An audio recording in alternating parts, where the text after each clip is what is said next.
All right, mic check, mic check. Okay, so we are starting on day two of trying to get my thing here. Day two of the trial with Latoshia Daniels, and they're calling it "He Broke My Heart" or "You Broke My Heart" murder trial. And let's see, I'm trying to get my okay, cool. All right, so we're gonna start. This will be in parts because this one's 5 hours and some minutes long. I know I can't stay for the 5 hours, so this will be broken up in parts, but we'll see how far we get today. I do talk. I don't think I talk as much as I do on body cams because it is a trial watch and I don't have to be so careful about add commentary. But I just want you to know if you're here, it's because we're watching this together and I do talk. So that's your warning. All right, so here we go.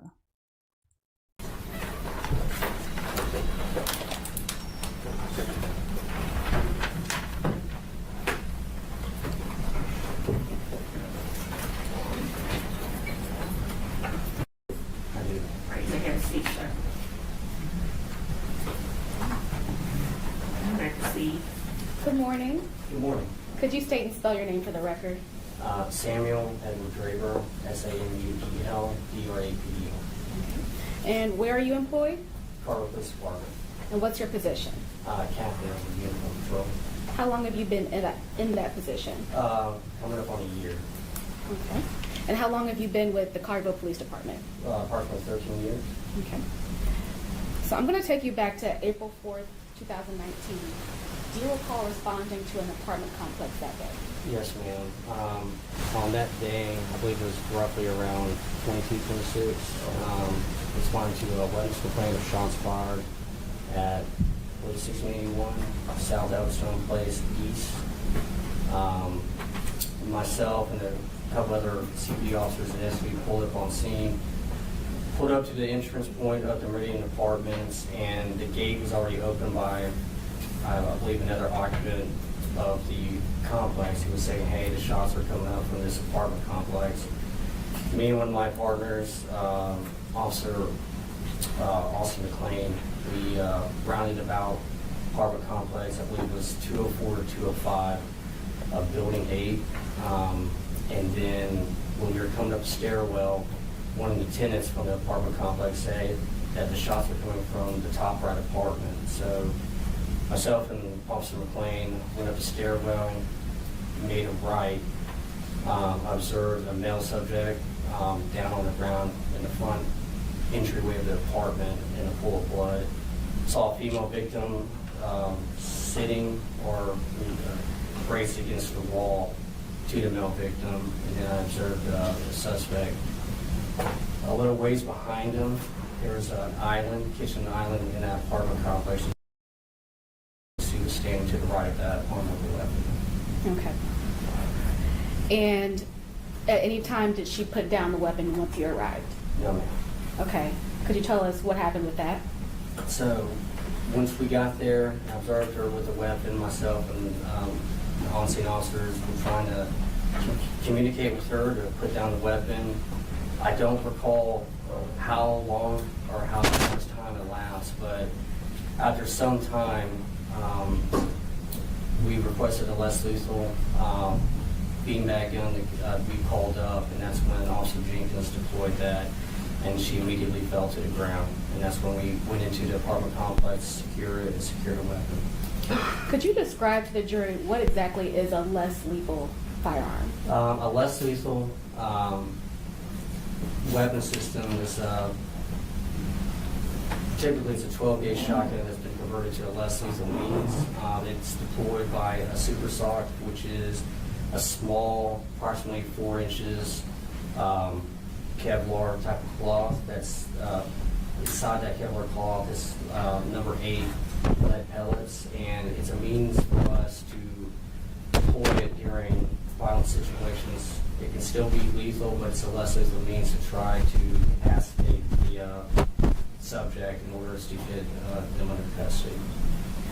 Okay, before they continue, I didn't offer any background on this live, so let me just say, in case this is your first time watching this, or if you just need a memory refresh, Latoshia Daniels was in a love affair with the pastor that she killed. He liked to participate in what he called consensual non-monogamy, but it doesn't seem like his wife said, yeah, I'm good with that too. So technically it was not consensual, but that's what he called it, like being able to polyamory it up and stuff like that. He called it consensual non-monogamy. He was trying to get his wife to read a book about it and stuff like that. She said she never read the book. She never said she wanted to be a part of something like that. But he had this whole, I forgot what the app was called, but he had this whole app where he had a little group chat. It looked like he only had a group chat. I won't say only, but he had a group chat with the defendant that's on trial, Latosha, and then 2 other women from what I could tell. So, and he would talk about, oh, I talked to my wife about this, and she was saying just don't be with anyone in our same city, and let me know if you find somebody new. I think he was lying, but I think she has suspicions though, the wife. I think the wife has suspicions. And then from what her defense attorney says, it doesn't seem like it was even a love thing, because the Latoshia Daniels, the defendant on trial, she said could only show up in a hotel room with no clothes. So the purpose was obviously just sex. So and then it seemed like she paid her way when they went on the church travel, little missions and stuff. She had to pay her way. So there was no financial, there was no softness, emotional stuff for her to receive from that. And she committed this crime in 2019. The person that's on the stand right now, looks like he's an officer that responded to the scene when Latosha shot and killed the pastor, and also shot but did not kill the pastor's wife. And the trial only lasted 4 total days. We're on day 2 right now. The jury, I believe, reached their verdict and came back on day 4 as well. Let's see, anything else?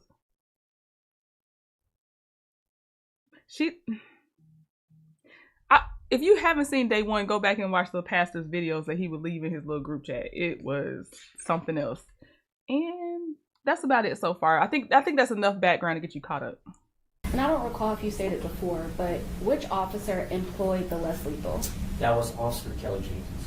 Okay. And you stated that you saw the suspect hit the ground? Correct. Okay.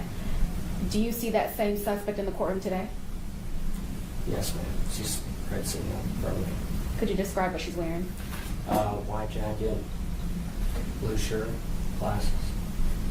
Your Honor, if we could have the record reflect that Captain Draper has identified the defendant. The record reflect the defendant has been identified. Okay. And if you recall, how many times was the suspect hit with the less lethal? 1 time. Okay. And after she was hit, do you recall who secured the scene or who cleared the weapon? I believe that was Officer McLean. Because myself and the other officers, we didn't know who else was in the apartment, and we went to the left. And that's when Officer McLean secured the weapon and I believe put it on the island, if I recall correctly. Okay. And do you recall any other weapons being recovered from the scene? No, ma'am.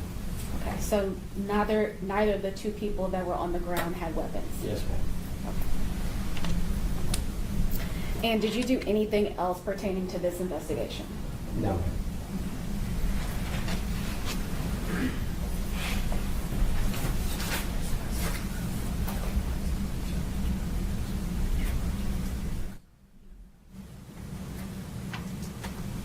And this apartment complex that you responded to, you said it was on Elkstone Place? Yes, at Meridian Apartments off of Shea Road. Okay, is that in Shelby County? Yes, ma'am. I'll pass the witness, Your Honor. All right, cross-examination. Thank you, Your Honor.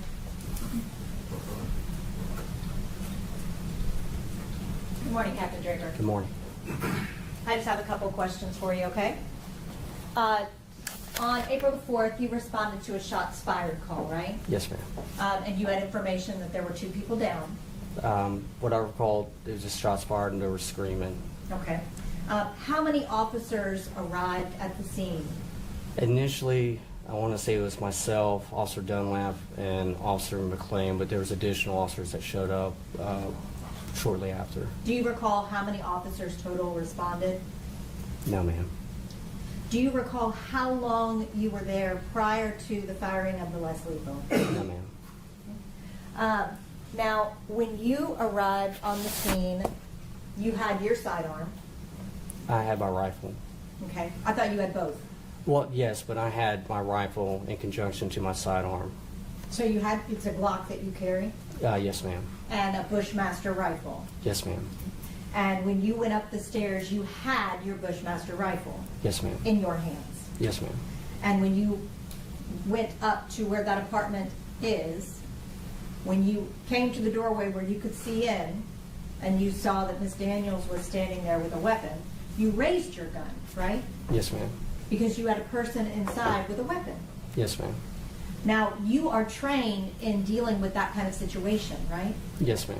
Y'all get training in what's called the use of force continuum, Yes, right? ma'am. And that goes from no force at all to deadly force. Yes, ma'am. And less lethal is below the deadly force. Yes, ma'am. Less lethal can include the super sock that you were talking about, or the rubber pellets, things like that. Yes, ma'am. But the deadly force would involve typically your sidearm. In that case there, it was, typically less lethals are used for, it's another tool for us to address the situation. And for us, even though deadly force would have been authorized in that circumstance, we decided to try to use another means to resolve the situation peacefully and the best we could. Absolutely. And y'all are trained to go as far down on the continuum as you can, right? Depending on the situation, yes, ma'am. You don't want to jump to the most extreme if you don't have to. Yes, ma'am. And so when you encountered Miss Daniels, did you see her? Did you see her? Yes, ma'am. You had a good visual. Do you remember how far apart you were? I can't recall the exact footage, but it was a ways distance. I was at the top of the stairwell. You had the apartment with both parties in the entranceway to the apartment, and then she was a little further back, closer in the interior portion of the apartment. When you were speaking with her, were you still back at the stairwell, or were you closer up to the apartment? Still back where I was. Okay, you could see her in the Correct. apartment? Yes, ma'am. Okay. But you did talk to her. Attempted to. I did not get a response. She was very visibly upset. I did not see any emotion from You what I didn't- recall. She would Was not she- communicate back to me. Okay, so you were talking to her and she did not talk back to you at all? Correct. We were telling her to put down the firearm, something to that extent, but we weren't getting a response from that. Were you seeing her at that point behaving in a threatening way to the two people on the ground? Our priority at that point was to try to detain and secure the situation because we had injured parties. Right, but my question was, did you see her at that point in time threatening the two people on the ground? No, ma'am. Okay. Did you see her at any point, and this obviously is going to depend on where you were standing, Mhm. did you see her at any point putting the gun to her own head, to her own chest, and to her own mouth? If I recall correctly, at some point in our attempts to communicate with her, she did point the firearm towards herself, but I don't recall exactly if it was the head or the chest area. Okay. And during that whole period of time, you're trying to talk to her and she's not even There's no responding? response. At one point, I do recall talking with Miss Perry, asking her what the name of the subject was to try to convince her to put down the firearm, but it did not work. So at some point, y'all determined the best course of action was to utilize that less lethal. Yes, ma'am. And once you did that, she was taken into custody? Yes, right? ma'am. And paramedics then came to take care of Tabatha and Brodes. Yes, ma'am. At any point, did Latosha point the gun at any of the officers? No, ma'am. Did you ever see her point the gun at Tabatha or Brodes again? No, ma'am.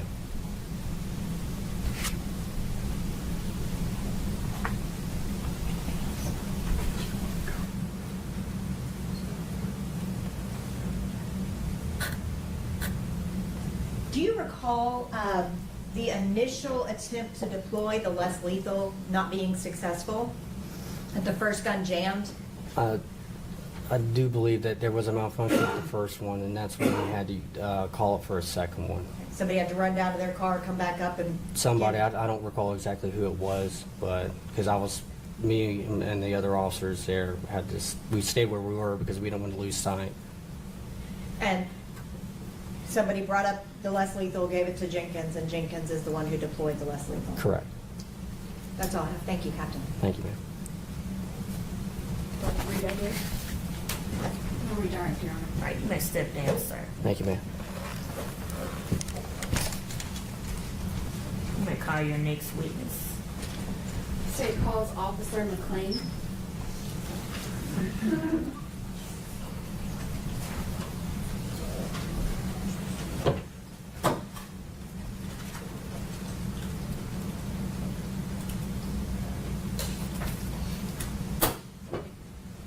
All right, you may have a seat, sir. Appreciate it.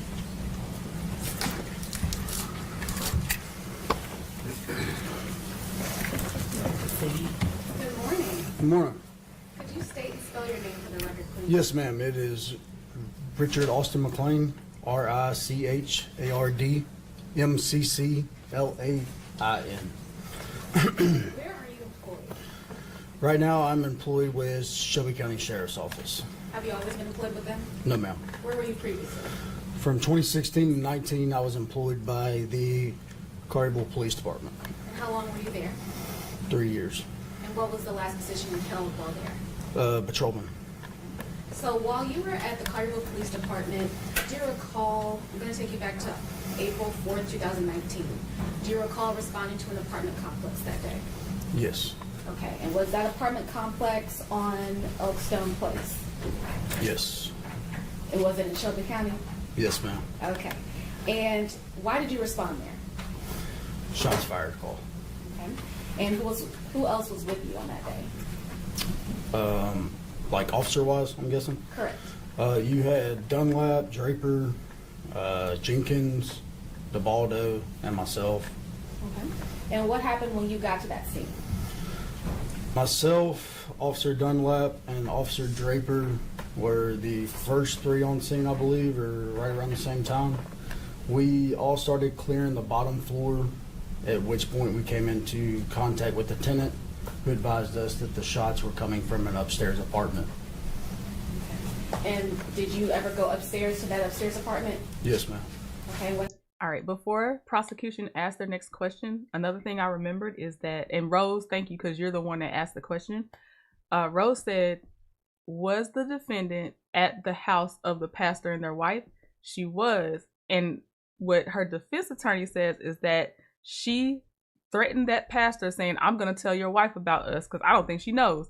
And the defense says that he was like, go ahead. I don't care. Go to my house right now. I don't believe that part happened, but she did go to their house. He wasn't there yet.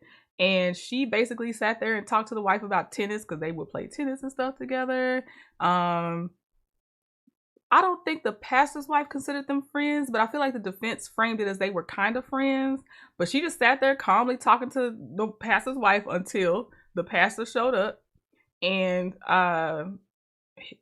according to his wife, he kind of looked like I wasn't expecting old girl to be there. But she had known about the girl because of she was some kind of living life leader or something at the church. And so she knew about her, and plus, like they said, they played tennis or something together. And so when he came in, he offered both of them alcohol. The wife said, I've already had some, I don't want any. And I'm just saying it because they said it. I don't know for sure if that's important or not. And at some point, I think it was because either she wasn't being acknowledged by him or something. Her motivation was that he cut off their affair at an earlier time, and she was upset about it. And so now she is coming to supposedly tell the wife, and then she waited for him to get there before she pulled out her gun, apparently. Or she went back to her car and got her gun. Yeah, she went back and got that gun. Y'all let me know if you already watched this, that's what they said. And so she started shooting at the pastor. The wife at one point tried to cover her husband's head. And so therefore she got shot in the shoulder, which she's still having medical issues with now, but she survived. The wife survived. And the defendant shot until she killed the pastor. The wife was able to get out to run to a neighbor to say, call the police, and just want to give that context of where it happened and what led up to it. What happened once you got there? As we made our approach upstairs, Officers Dunlap and Draper were in the hallway, and I was on the stairs, and we could see a male black and a female black within the doorway on the floor. They were on the floor? Yes, ma'am. Okay. And so you said you were on the stairwell. Yes. What happened and what did you see when you were on the stairwell? I saw Officer Dunlap and Draper and myself. We started giving verbal commands to drop the weapon, at which point it did not happen. I called for a less lethal, at which point the less lethal was brought up. It did misfire twice. I asked for another one, went and got it, at which point that less lethal did work and was successful, at which point we did move in to the apartment. So you said that there were verbal commands that happened, correct? Yes, ma'am. Okay. At what point did you see a suspect? I might have peeked in just to see what was going on and radioed to our dispatch and responding officers so everybody knew what was going on. Okay. And to your knowledge, was the less lethal employed? As in, Did they shoot it? yes. Okay. Did you see it when it was shot? Yes, I heard less lethal, and then, of course, the Before she asked the next question, I do believe this is prosecution right now, but I was sitting there listening to the defense cross-examine the previous officer, and she kept asking about the less lethal option. I believe that the defense's angle is that she wasn't a threat to anyone else but him, because she also said, I think the defendant said he was abusive and stuff too, and she also like just was hurt and all this other stuff, so he was her only target. So she was never planning on being a threat to the wife, to the cops and stuff like that. I feel like that's why the defense is harping on that. The prosecution wise, I'm waiting to see their angle about this. So at that point, did you stay in the stairwell or did you go up to the apartment? I made entry into the apartment. And what happened once you got in? Observed the two victims were on the floor, and our suspect was laying on the floor inside the kitchen, at which point Officer Draper secured the gun from the suspect's hand with his foot, and I made the gun safe. I cleared the gun. Okay. So you had the gun in your hand? Yes. Okay. And what did you see when you had the gun in your hand? There were several rounds in the magazine and not one in the chamber.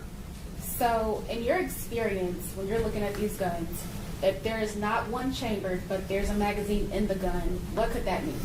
It could possibly Objection mean to speculation. What was the question? I asked, in his experience, what would it mean if there was one chambered and if there was a magazine in the gun? He's testifying to his experience. Yeah, I think he can, if he's familiar enough with guns, that foundation could be laid that he could say, if you pulled the trigger, what would happen? But I don't think that he can speculate about why something would be that way. Just lay the proper foundation. If there was nothing chambered in the gun and there was a magazine in the gun, and if it was fired, what would happen? it would go boom, and a round would go somewhere. Even though there was not one chambered? Oh, I'm sorry, I didn't hear the question correctly. If there was not one chambered, the gun would basically click and there would be no explosion or round going through that gun.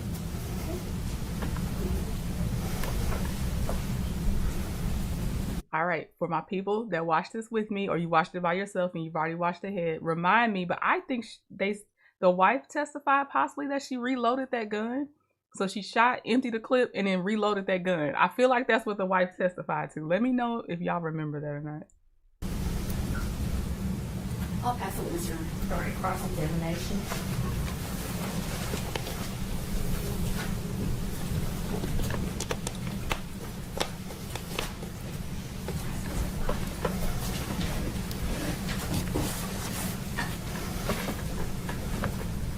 Good morning, Officer Mlan. My name is Arthur Horn. How are you? Doing good, sir. You might want to fix your collar on your jacket. Oh, appreciate it. Okay. So, taking you back to April 4, 2019, you get a shots fired call. Were you in your vehicle solo, or were you riding with the partner? Oh, so Okay. And you get this call, and you arrive at the scene at the Meridian Apartments, correct? Yes, sir. And when you get there, who's there with you? Officer Dunlap and Draper Okay. when I first arrived. All right. Did you grab your 12 gauge, or did you go straight to the apartment with just your standard Pistol. block issue? Standard Glock issue pistol. Did the other officers go with their standard weapons, or did they go? Officer Draper had his SWAT issued rifle, Okay. and I'm not sure about Officer Dunlap. Okay. I Was do not Officer recall. McLean there at that point? Was who? I mean, not Officer McLean. Was Officer Jenkins there at that point? She arrived within a few seconds to a minute right behind, if I recall correctly. Okay. And you go up the stairs to this apartment, and when you first walk into the apartment, you see a female subject on the ground, correct? I did not walk into the apartment. I was Okay. in the stairway. Okay, in the stairwell. Could you see the female Yes, sir. subject on the ground? Yes, sir. Could you see the male subject on the ground? Yes, sir. Could you see Miss Daniels? No, sir. Okay. At any point, could you see Miss Daniels? As I said earlier, I might have peeked in so that I could radio to our dispatch and other officers what was going on. Okay. So when you peeked in, did you see Miss Daniels? For maybe a brief second. Okay. And when you observed Miss Daniels, she never raised a gun at you or any of the other officers? As far as I can recall, I never saw that. Okay. I can say I saw that she had a gun in her hand. Okay. Did you see her point the gun at herself? I cannot testify to that. I did not see that. So you never saw her point the gun at her mouth, her chest, or her head? No, sir. I cannot testify to that. Did not see it. At some point, Oh, is okay. Possibly with prosecution, because remember, the defense also said she wanted to take her own life, and they said she bought that gun the same day she showed up at that pastor's apartment. She bought it because she was gonna take her own life. The defendant was. So now the prosecution's asking, okay, is she trying to go like either suicide or death by police? And so the prosecution's trying to find out, did she ever point it at herself? Because the defense is saying she bought that gun to use it on herself. I remember that. So yeah, I think they're trying to get a frame of, did she ever she actually want to take her own life versus she just shot up and killed that pastor? I'm guessing. That's just my guess. well, let me stop you. You all are trained in the use of deadly force, correct? Correct. You've been with the Collierville Police Department, and now you're with the Shelby County Sheriff's Office. Yes, sir. Right? And it's called the use of deadly force continuum. Mm-hmm. Correct? And Yes, there's sort of two extremes. There's the less lethal, Mm-hmm. correct, all the way over to deadly force. And you were the one that made the decision to use the less lethal means to try to take Ms. Daniels down, correct? We all decided that. Okay. But it is a tool to use other than deadly force. Okay. It was an option to have. Okay. And it was an option, and you guys, you called for it. I think you testified earlier, Yes, sir. correct? Mhm. And were you the one who made the first attempt? Firing the less Yes, lethal? yes. No, sir. I was not trained to fire a less lethal. Who was the first person to make that attempt? Officer Jenkins. Okay. And she tried that twice, Yes, sir. and it jammed, Yes, it misfired. misfired. Yes, sir. Okay. And then at some point, did you run down to get another 12 Yes, sir. gauge Yes, sir. to do the less lethal? Yes, sir. And you came back upstairs, and you did it, No, sir. I gave it to Officer Jenkins. and Officer Jenkins did it. Yes, sir. I was not trained. He just said he wasn't trained to shoot the gun, or the less lethal weapon, so he didn't do it the first or second time. He just said that. Less lethal. Okay, but Officer Jenkins was. Yes, sir. How much time elapsed between the first attempt and the second attempt? As in when we had to change out less lethals, Correct. 5 seconds maybe. Okay. And from the time that you got there until the time the second less lethal means was employed, how much time passed? Can't recall to exactly that. Okay, 5 minutes? probably possibly less than that. Okay. And it, Also, they had to remember their notes. I'm sure they had to reread over their notes too, but they had to try to remember all this from happening in 2019, about 6 years ago. So I can't even remember what happened yesterday half the time. So when they're hesitant, I always give them grace on that because, you know, that's a long time ago to try to remember details of that night. And I'm sure they had to reread their case notes and stuff, but that's a lot. and when Officer Jenkins did it the second time, she hit Miss Daniels, correct? Yes. She fell to the floor. Yes. Did you clear the weapon or did someone else clear the weapon? I cleared the weapon. Explain to the jury what clearing the weapon. Yes, sir. So basically, it means clearing the firearm, which makes it safe. You remove the mag, you pull the slide back, slide lock, and you check to make sure there's no round in the chamber or anything like that. Okay. And earlier you were asked a question about having a bullet in the chamber Yes, sir. versus having them in the magazine. Yes, sir. On that particular weapon, you would have to clear the slide to get the bullet into the chamber, correct? Yes, sir. Okay.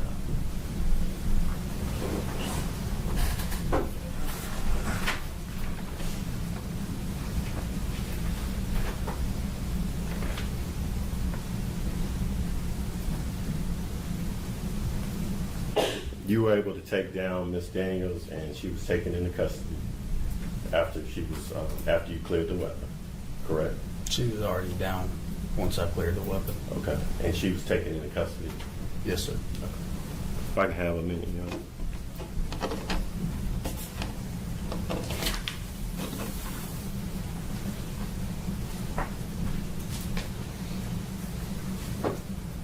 I'll pass it with you. All right, read, I read. No redirect, Your Honor. All right, let's step down, All sir. right. Thank you, ma'am. State and kind of this witness. They called Detective Chris Roberts. Your Honor, could we approach briefly before he's called to the stand? Yes.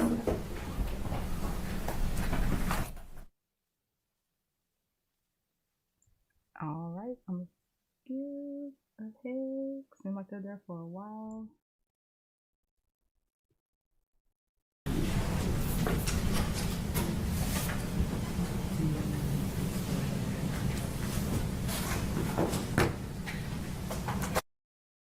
Detective Chris Roberts.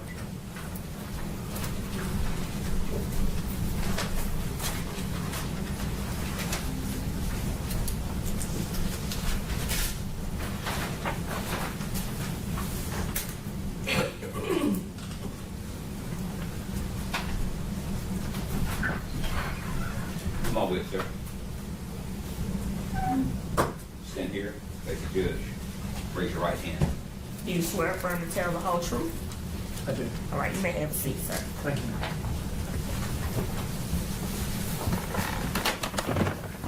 Would you state and spell your name, please?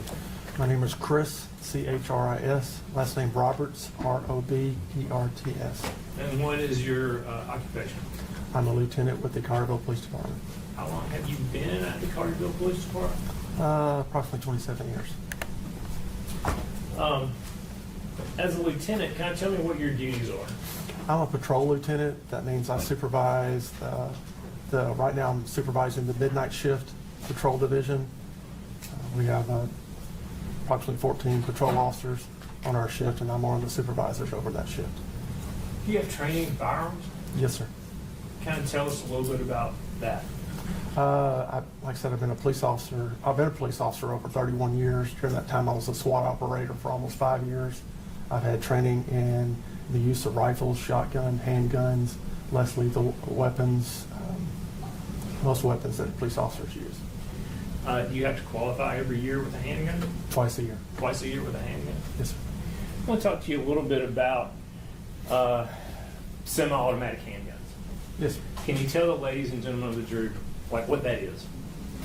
A semi-automatic handgun is a magazine-fed handgun that, according to what kind of caliber bullet that you put inside of it, that you insert the number of rounds that you want inside of a magazine, insert the magazine into the handgun, you rack the slide back, and when the slide goes forward, a round is chambered into the gun and it's ready to fire. And then how do you fire that when it's ready to fire? Some handguns have safety, some do not. If the handgun does not have a safety, you just pull the trigger. If the handgun does have a safety, you have to take it off safety and put it into the firing mode and just pull the trigger. And so every time you pull the trigger, what happens? Another round goes off until the magazine is empty. And what happens when the magazine is empty? The slide will lock back, showing that there's no more rounds to be fed into the chamber, so nothing else can be fired. So if you run out of bullets or fire it till you run out of bullets, there's not a round in the chamber at that point? No, sir. The slide locks back automatically, and it cannot be fired again. If the slide is then forward and you insert a magazine full of ammunition into that weapon, will there be one in the chamber? Yes, sir, there will be. Okay, I think you misunderstood my question. If the slide is forward, Oh, I'm sorry, I misunderstood. Yes, the slide has to be rocked back, and you insert the magazine, then you release the slide goes forward, and that chambers around into the... so if you insert a magazine without racking the slide, basically, will there be a round in the chamber? No, there won't. I want to talk to you a little bit about April 4th of 2019. You already testified you were with the Collierville Police Department. What were your duties at that time? I was at the rank of detective during that time. And did you respond to a call on Elkstone Place in Collierville on that day? Yes, sir, I was the on-call detective that night. And so you called about what time you got the call, what time you got there? It was around 11 or so. I don't... It was late that night. Okay. And when you get there, tell ladies and gentlemen jury what you observed and kind of what you did to start.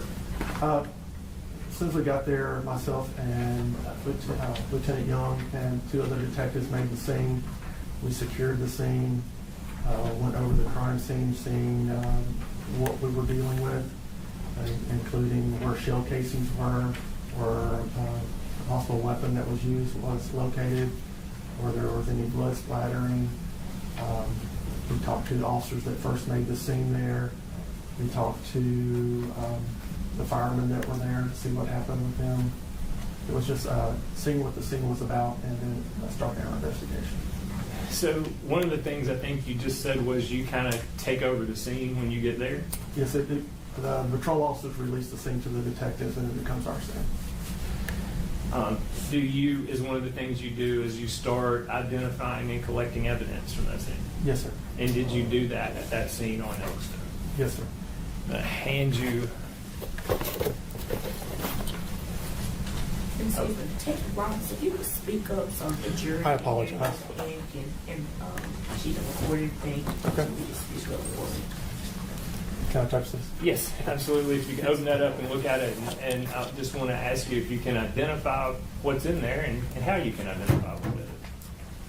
This is the handgun that we collected at that apartment that night. I recognize it from the serial number and the model. Is there anything else in that box? There's a magazine with several rounds of ammunition. How many rounds of ammunition?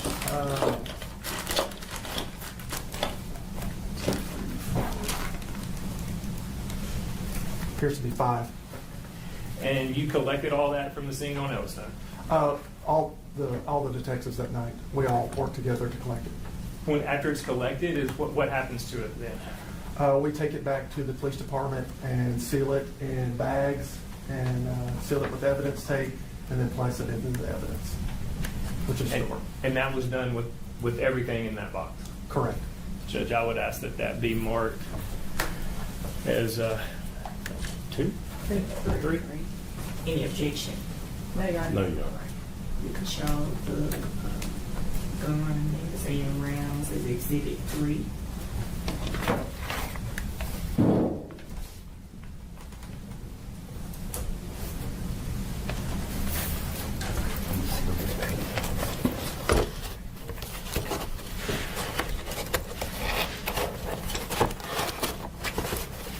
I'm going to hand you a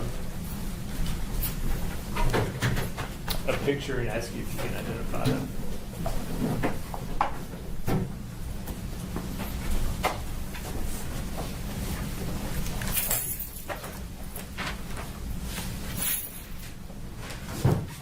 This is the a picture of the handgun that we located at the department that night. Judge, I would ask that be marked Exhibit 4, please. Any No. objection? No objection. And may I publish that? Yes. The photo of the gun.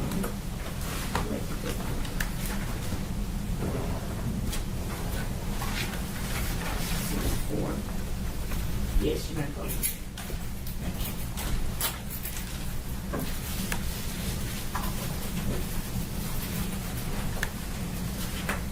And specifically, what is that photo? What was the purpose of taking that photo? It showed the model, it's a Ruger handgun, and it shows the serial number that is associated with that handgun. So what is the serial number on there? It is 455-51219. And is that number unique to that handgun? Each handgun has a unique serial number. So no other handgun in the world has that serial number? It should not.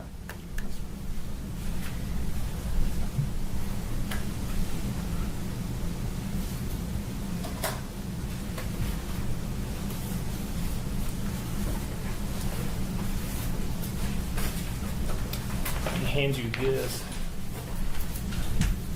I'm going to ask you to, I don't know if you want gloves, it doesn't matter to me, and don't know if you have anything to open that up, but I want to ask you to open that up and identify what's on the inside of it.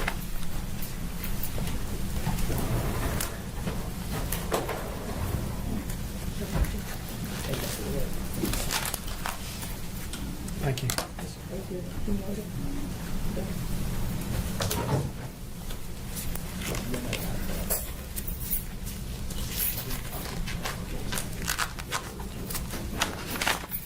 May I open it now, sir?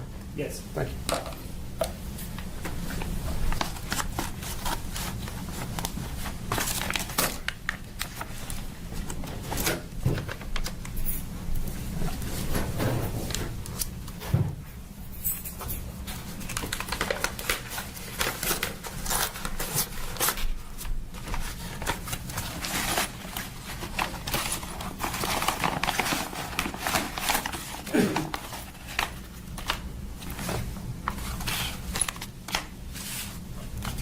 You recognize those items?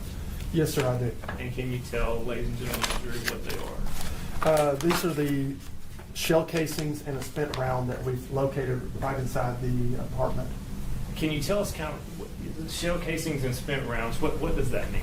A shell casing is what's left over when a bullet goes out the chamber. It contains the gunpowder, and it's ejected from the gun when the gun is fired. And then the spent bullet is actually the metal that actually goes out the end of the barrel, whatever you're shooting at. That's what it'll hit. So what you're describing to me is something that starts as one piece. Correct. It's a casing with a bullet on the end. The casing contains gunpowder. Correct. You put the entire, do you put that into the gun? You put it into the magazine. Into the magazine. Yes, sir. And then what happens when you pull the trigger? The firing pin on the weapon hits the primer on the shell, which ignites the gunpowder inside of the shell, which explodes and shoots the bullet out through the barrel. So then it separates. Correct. And the bullet goes out through the barrel. Correct. What happens to the casing that's left in the weapon? And this type of weapon, it's ejected from the weapon. When you say ejected, like is it shot out like the bullet, or is it something No, different? the bullet will go straight out. The shell casing goes out to the side. And so when and how far approximately? I mean, does it go a mile? Does it go feet? The shell casing or the Yes. bullet? The shell casing, maybe 10 feet, not far. So if someone fires a weapon in a room 7 times, would you anticipate you would recover 7 shell casings from there if they were using a semi-automatic handgun? Yes, sir. Did you recover shell casings from that residence on Elkstone? Yes, sir, we did. How many? 7. And that's those? Correct. Plus, I believe there is a bullet, one spent copper bullet also. And tell me like how that would happen. Whenever the bullet, if it goes into a body or and it exits the body, the bullet will be left at the scene. So it would lose most of its velocity at that point. Correct. And you might find that. Correct. would it be unusual not to find all of the bullets that were fired? Correct. The bullet could be left in the victim. The bullet could be in a wall that we can never recover. The bullet could fly if it hit a window going outside the residence that we may never find again. So if it went out the door was open and it went out the door. Very unlikely we would ever find that again. Okay. I'm just going to ask you to put those back in there. Yes, sir. I'm going to ask that be marked next exhibit, Judge. Any objection? No. Okay. We show the shell casing and spent rounds inside the apartment as Exhibit 5.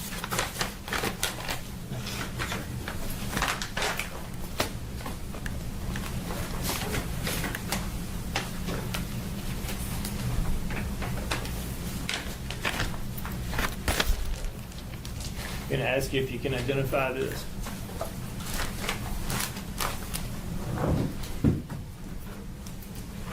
Yes, sir, I can. And what is that? This is the evidence that was collected by the ME from Mr. Perry's body. So the medical examiner Correct. during the autopsy. Correct. So when they perform an autopsy and collect evidence,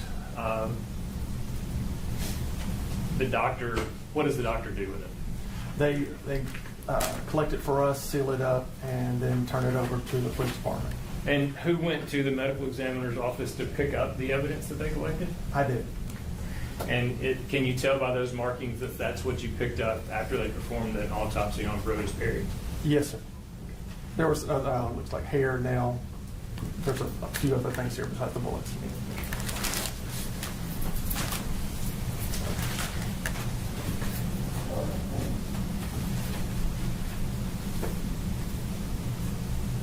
Okay. Judge, I'm going to ask that be marked next exhibit, please. Any objection? Brenda, will that just be a cumulative evidence from the ME? That's what I'm going to ask that it be marked as. Yeah. Any objection? No, Your Honor. All right. All right, we'll show this evidence collected by the medical examiner from the victim's body as Exhibit 6.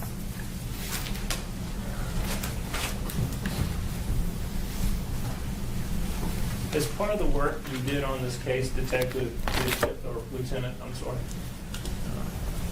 did you submit any items to the Tennessee Bureau of Investigations? Yes, sir, I did. And what items did you send in? The items from the ME, I submitted the gun, I submitted the spent shell casings also. Did you submit the bullet that was recovered as well from the crime scene? Yes, sir. So 7 spent shell casings and the bullet from the crime scene, 5 bullets from the ME and the Ruger. Correct. All of those were submitted to the TBI. Correct. And what did you request that the Tennessee Bureau of Investigations do with those items? I wanted them to see if the bullet matched the weapon that we retrieved from the scene. I wanted to make sure that the shell casings that we retrieved came from the weapon that we retrieved from the scene. Okay. And after they finished did they do the examination? Yes, sir. And after they finish their examination, what happens to them? Do you go pick the evidence back up, or? It can either stay with the TBI until court, or we can go pick it up and put it back into our evidence. And the items that have previously been marked, those are all the items that you sent to the TBI to be analyzed? As I recall, yes, sir.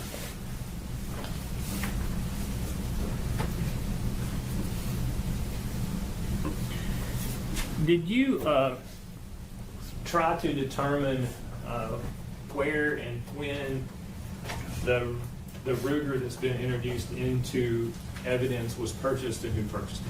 Yes, sir, I did. And were you able to do that? Yes, sir, I was. And tell us what you found out. What we did was we submitted the make, model, and serial number to Alcohol, Tobacco, and Firearms for them to run a trace on the weapon to see when it was purchased and who purchased it. And who purchased it? It showed it was purchased by the defendant. Is the defendant in the courtroom? Yes, she is. Can you point her out, please? She's over here in the white coat and the glasses and the blue shirt. Judge, for the record, he's indicated Ms. Daniels. For the record, we'll show the defendant has been identified. Where did she purchase that? It was purchased at a sporting goods store in Sherwood, Arkansas. And were you able to obtain from that store a receipt and where she purchased it? Yes, sir, I did. Can you this? Ask you if you can identify that. Yes, sir. Yes, sir, I do. What is that?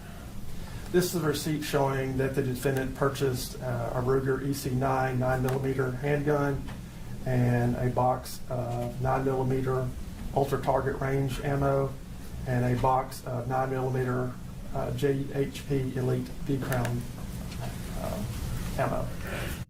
Okay, so the part I'm clear on, obviously it makes sense because they even talked about it in their opening statements, is that she purchased that gun on the same day she killed the pastor, and she can't deny it because they had her credit card on file with her name on it.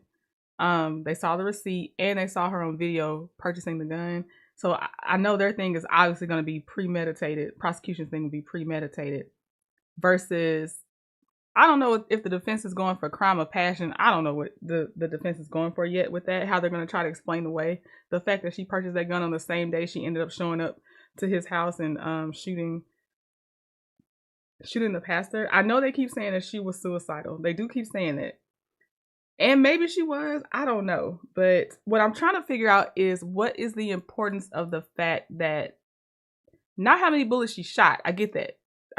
But the part about there was, when they got there, when she was holding the gun, there was a new magazine in there and no bullets were chambered. I'm trying to figure out what's prosecution's point of pointing that out. So I'm just listening. Because the technical stuff, they'll usually line it up. So you hear from the experts, you hear from the people that was on scene, and then they'll kind of lead the jury or us, into why that technical part was important. And I'm just waiting for them to show me why was that part important about the bullet not being in the chamber and the magazine being full in the gun. And that's got a mark at the top. Is that a mark you got that you made on it when you obtained that? Correct. That shows the file number to my case. Does it show when she made that purchase? Yes, sir. And what date did she make that purchase? April 4th, 2019 at 4:37 p.m. Does it show the last four of the credit card that she made that purchase with? Yes, sir, it does. And what are the last four of that credit card? 7571 to a Visa. Judge, I'm going to ask that be made next exhibit, please. No, John. Will show the gun purchase receipt as Exhibit 7. May I publish that for the jury, please? Yes.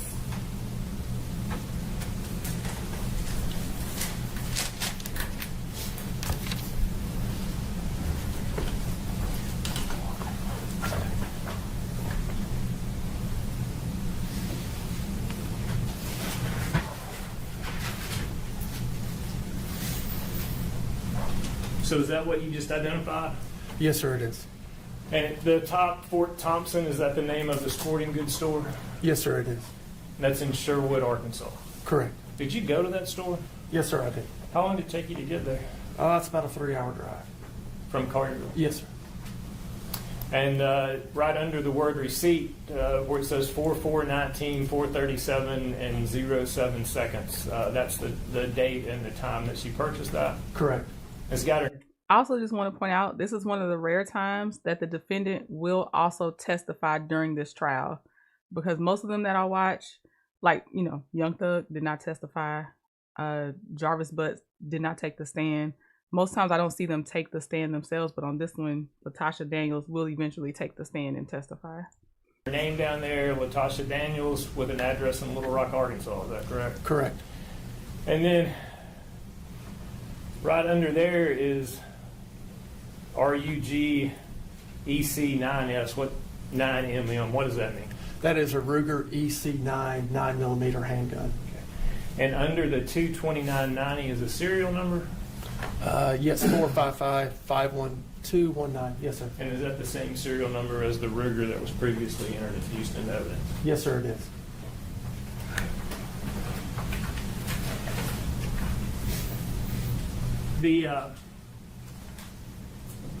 Was Miss Daniels' car found at the scene at Elkstone? Yes, it was. Did you get a search warrant for that car? Yes, sir, I did. And did you search it? Yes, sir, I did. Want to hand you something? Can you identify that? Yes, sir. This is the credit card that I located inside the vehicle when I executed the search warrant.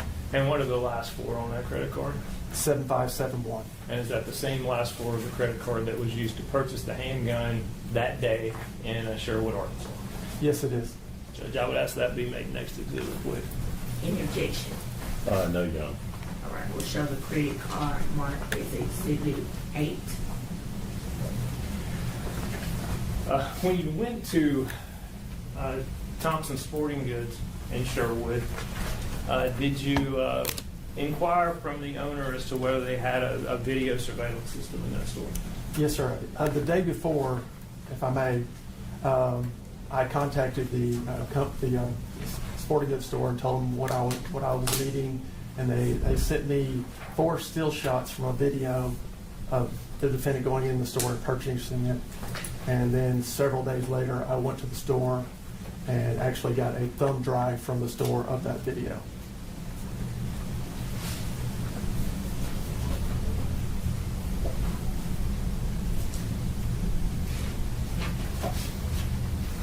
I want to play a video for you and ask you if you can identify.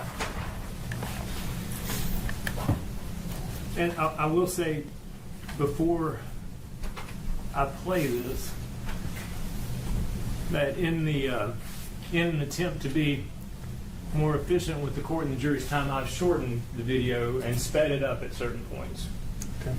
And even put a little writing in there, I think you'll see. But I basically want you to tell me, is this at least portions of the video that you recovered from Thompson Sporting Goods in Sherwood? Yes, sir. Your Honor, I just may note for the record, although this may not be the appropriate witness for some of this evidence, in the spirit of judicial economy, we are not objecting to any of this being entered through this witness. All right, thank you.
I know you can't literally tell what's in someone's head, even though we know what's going to happen on this day. But I'm still finding myself trying to look at her expression, her posture, like even the clothes she had on. Like I'm just looking like, I don't know. You can't tell that way, but I'm just sitting here just because you know what's going to happen. And you just like, it's like a hindsight thing, just watching it go down.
And if you came in later, right now we're at the store, the sporting goods store, where the defendant bought the gun on the same day he killed the pastor, or killed the victim. Oops, sorry.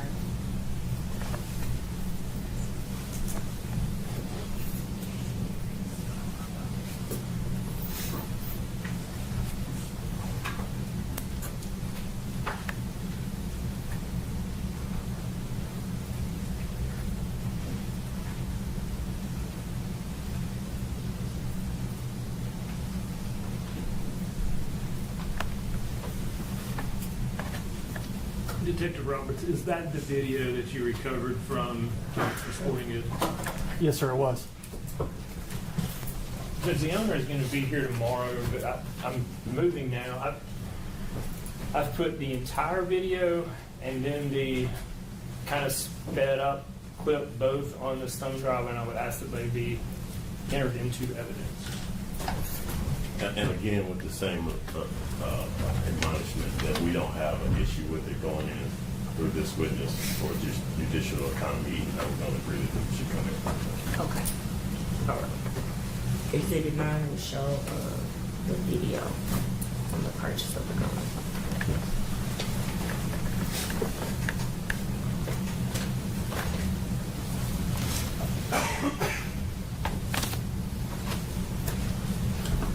All right, now this is from years ago, but I actually have somebody I can ask to double check me on this.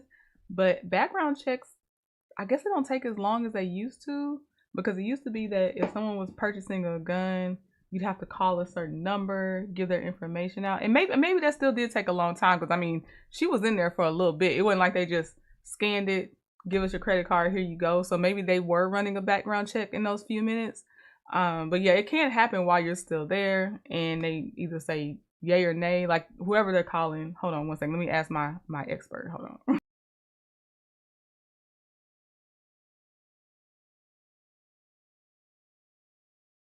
I'm getting the acronym right now, but I'll keep hitting play. Sorry, I didn't mean to pause it. Let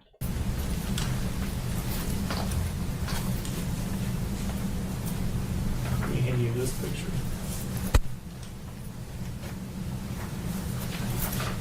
Can you identify that? Yes, sir, I can. And what is that? This is the still shot that I received from the sporting goods store. They emailed me the day after I received the ATF filing information about the handgun. Okay, so it used to be when it was over the phone, they were calling a place called NICS, and the store owner has a certain code that's special to that store they would give. Then they would give the person's social security number, and they would come back with yes, they're clear to do it, no, they're not. But yeah, that's how it used to be done. So Ace Moonshot said it's all online, so definitely is happening quicker. Is that taken off the video? Yes, it is. Judge, I would ask that be marked next to No objection. Will show the still shot of the defendant walking in the store as Exhibit 10. May I publish that for the jury? Yes.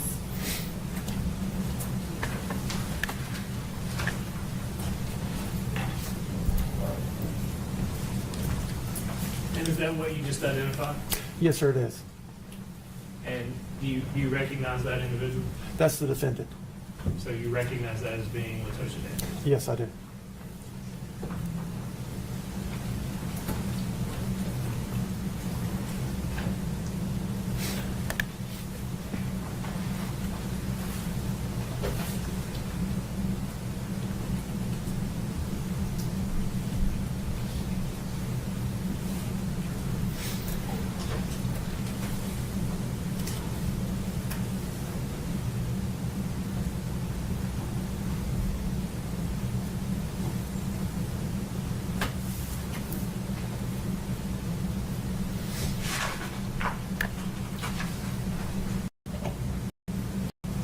That's all the questions I have.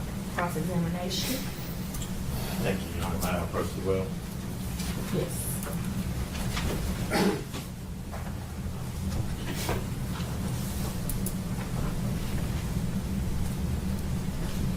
Is it Detective Roberts? I'm a lieutenant now, sir. Lieutenant Roberts. Yes, sir. Good afternoon, Lieutenant Roberts. My name is Sergeant Moore.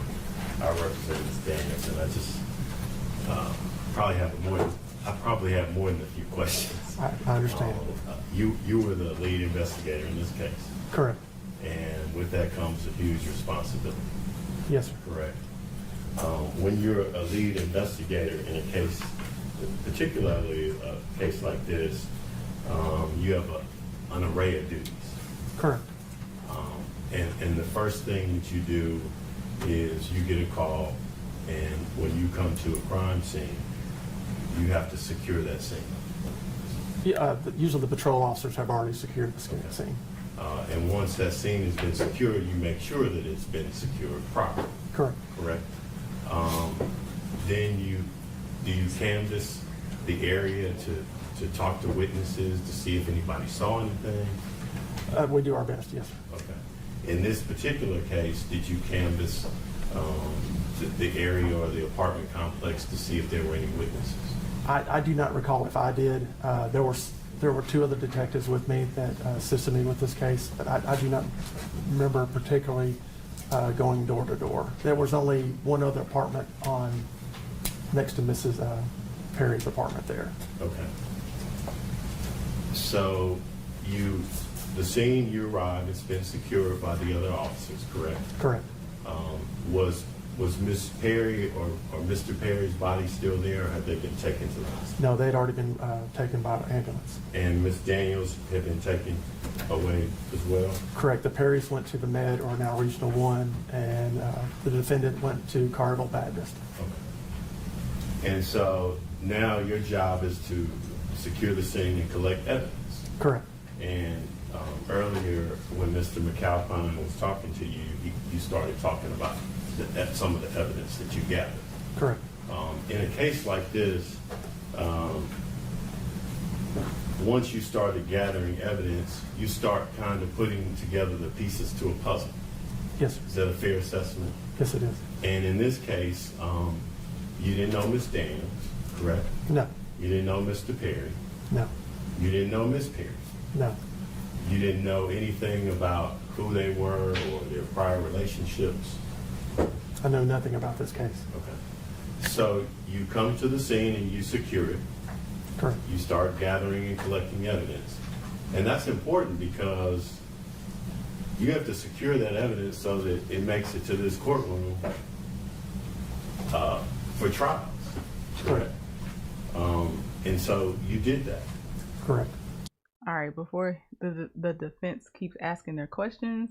So while Kyle says some states do have mandatory waiting periods even after background check. And see, that's why I try to say most, not all. I try. I don't think I said it on this one, but yes, always, it seems to vary by state on a lot of rules. So I'm not surprised. Looks like Arkansas, possibly same day. And then another state I lived in was same day, same hour, same half hour, really. But yeah, I'm not surprised that some of them you still have to wait. Part of your responsibilities and duties as the lead investigator is you secure the scene. We've talked about that. You collect evidence. Mr. McAlpin has gone through what you secured, and you make sure that it gets to the appropriate parties. Correct. In this particular case, you sent the shell casings to the Tennessee Bureau of Investigation. Correct. And you made sure that they got that and received it. Correct. So that they could test it. Correct. And make sure that it was fired from that weapon. Correct. Early on in your investigation, it was pretty obvious to you that this was Ms. Daniels that shot Mr. Perry. Is that correct? That's what we understood. Okay. And once you went to the sporting goods store in Arkansas, you saw where she had purchased that weapon. Correct. Correct. If I can show you what's already been marked as, I think, exhibit number 10.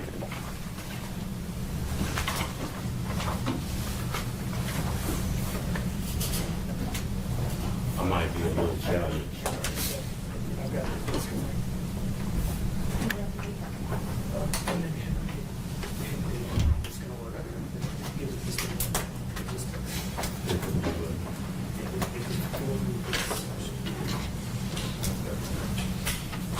I see it here.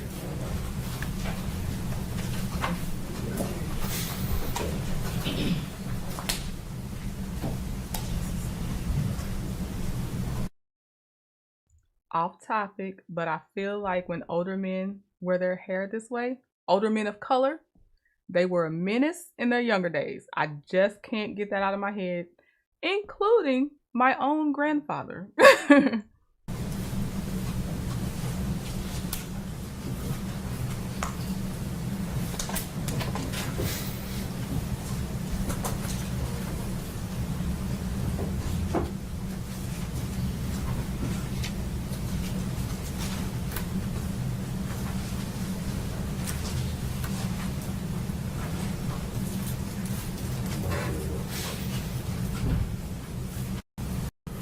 The sporting goods store, Thompson Sporting Goods Store, correct? Correct.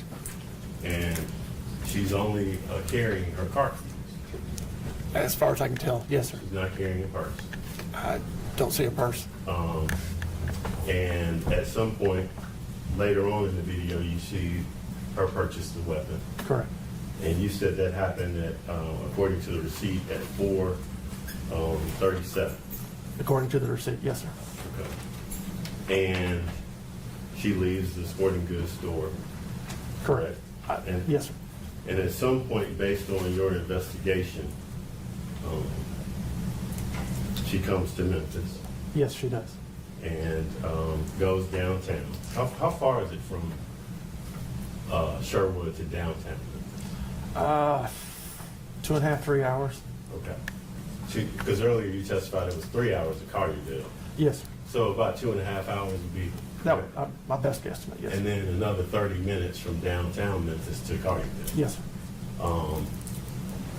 And this all happened, the purchase was at 4:37, Correct. correct? And According to the business. And what was the time that you responded? I said it was Around- late. It was maybe 11 o'clock or so. 11:37? It could have been that, yes, sir. Okay. And earlier, let's talk about, you testified that you went out to Miss Daniels' car and you retrieved a credit card. No, that was several days later. Okay. Several days later, you went to her car and you retrieved a credit card. Yeah, we towed her car to our secure lot Okay. and secured it, and then obtained a search warrant to search it. Okay. And when you got that search warrant, you obtained the credit card, Yes, sir. correct? There was no purse in the car, correct? No, sir. And there was no purse in the still video No, sir. when she was at the sporting. So she was just freeballing her card in the car? A loose credit card in the car? I could never. Okay. I just want to see. There's a reason they ask these questions. I'm waiting for defense to, I don't know, bring up their argument on why they're asking how he obtained her credit card or the location of the credit card and when. I don't recall if there was there was a lot of stuff inside that car, but I don't recall a purse.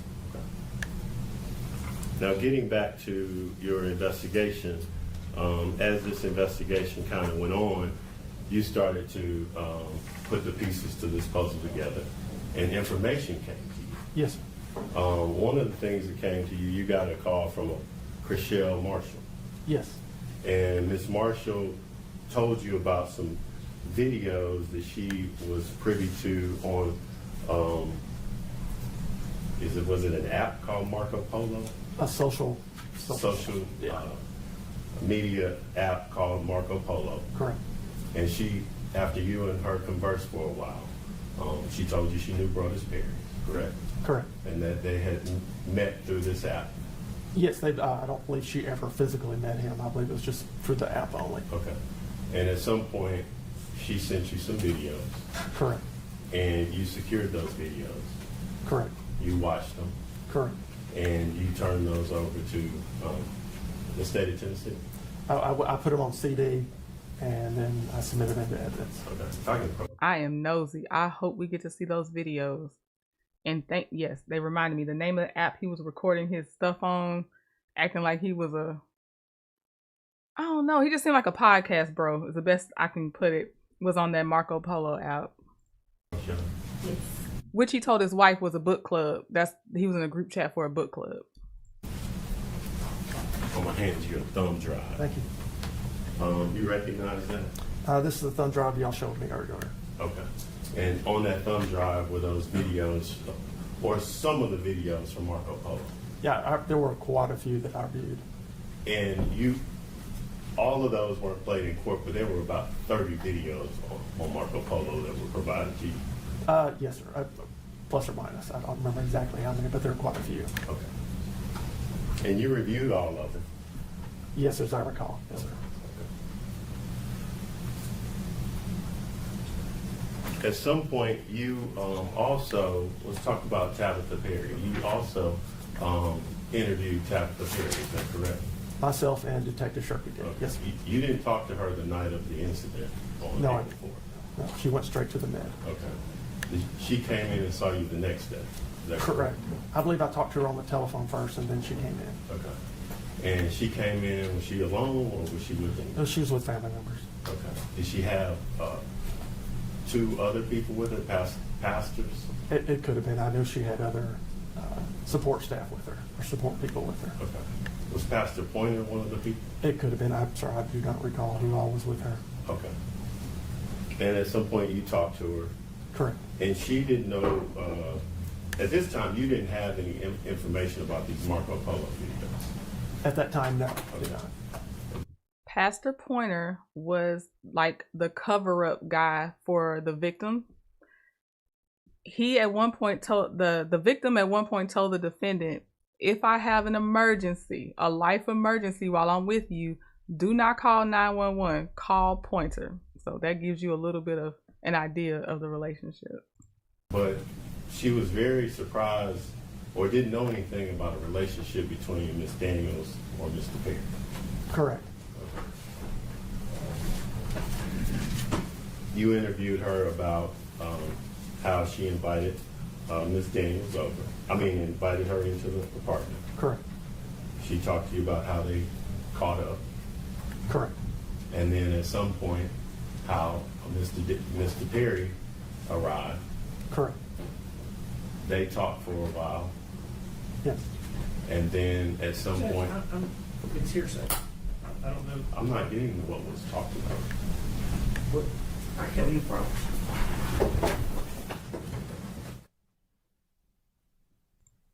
Yeah, they're the worst kind of predators. Nothing is worse than silence. I don't know if any leadership at that church was good. That's some church predators. Let me see. Ace Moonshot said there's a lot of chain of custody questions too. flash drive or those videos? Any objection from the Senate? No, ma'am. All right, we'll show that the drive, EDO's, it's exhibit 11. All right, you can continue. Now again, Lieutenant Roberts, what I'm asking you were things that you learned through your investigation. Yes, sir. Right. And you learned that at some point Mr. Perry came, Correct. and that at some point a shooting occurred. Correct. Correct.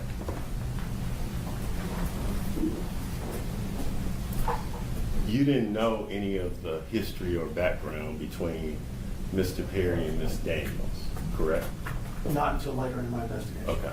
But when you were talking to Ms. Perry, interviewing her, you didn't know any of that information? No, I did not.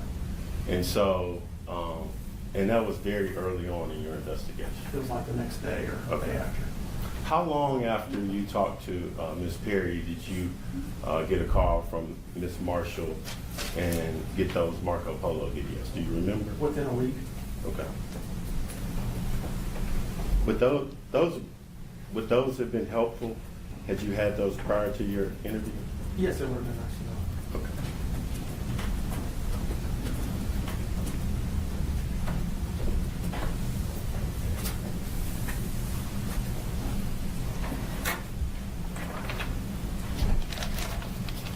If I can have a video.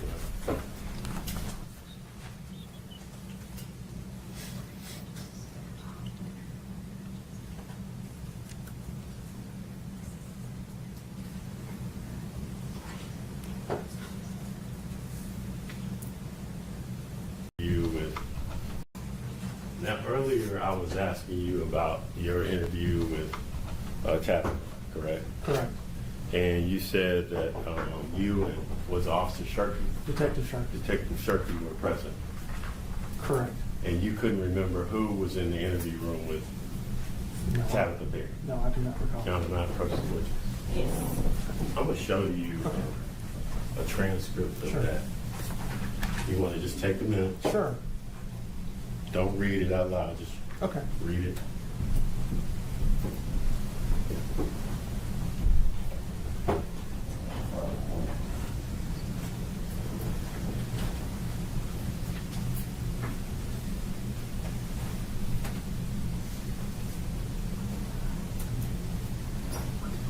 Okay.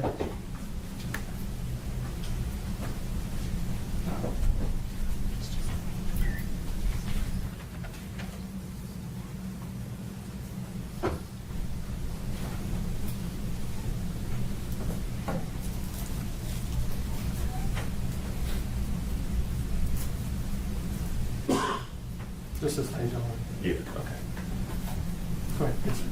I would be a horrible expert witness, just witness for the defense. I'd be horrible because I'd be sitting there reading that paper like he is, trying to read that transcript. As soon as I look up, they're gonna be like, okay, did you have time to read it? I'm gonna say yes. And they're gonna be like, okay, so what did such and such say? I forgot, man. Please have the paper back. Like, I can't do this. It's too much nerves, and my memory goes when I start getting nervous for sure. So just a little bit ago, I asked you about who was present during that interview, and you said you couldn't recall. No, sir. After reviewing the transcript, was there a pastor turning there from Yes, sir. Mississippi Boulevard Yes, sir. and a pastor pointed from Yes, sir. St. Mark's? Yes, sir. Okay.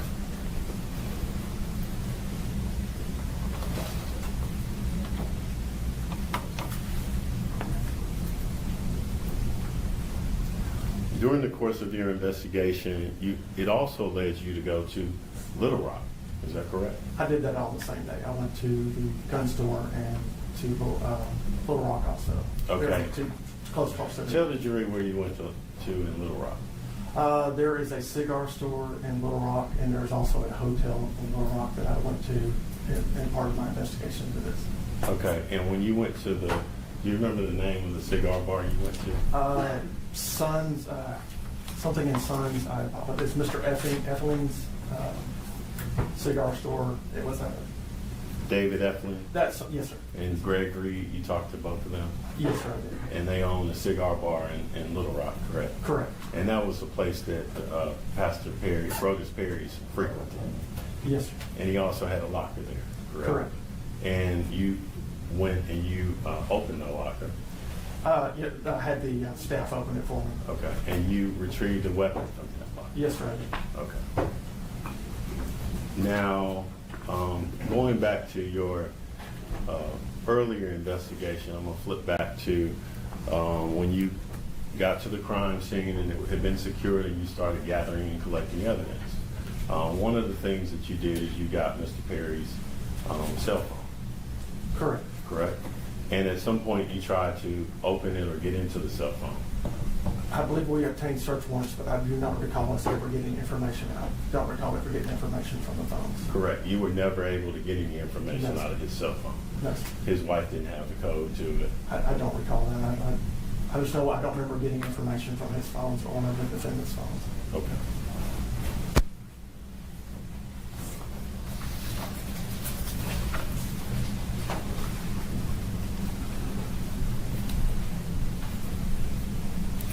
Now, also, when you were shown, or you were asked a series of questions by Mr. McAlpin about this weapon, correct? The Ruger? Yes. Yes.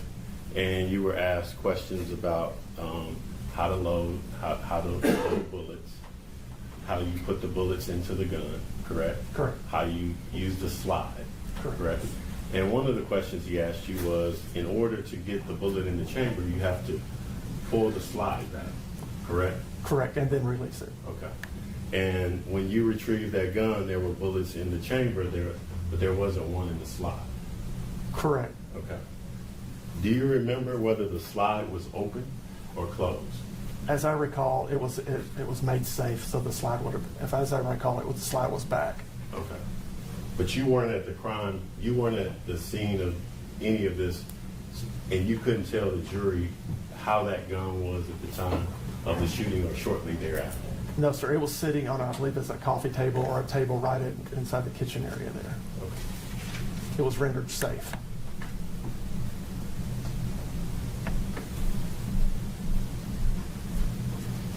Now, part of what you did when you secured the crime scene is you started talking to the other officers that were there. Correct. Correct? And at some point you found out that Ms. Daniels had been shot with a non-lethal force had been used. Correct. Okay.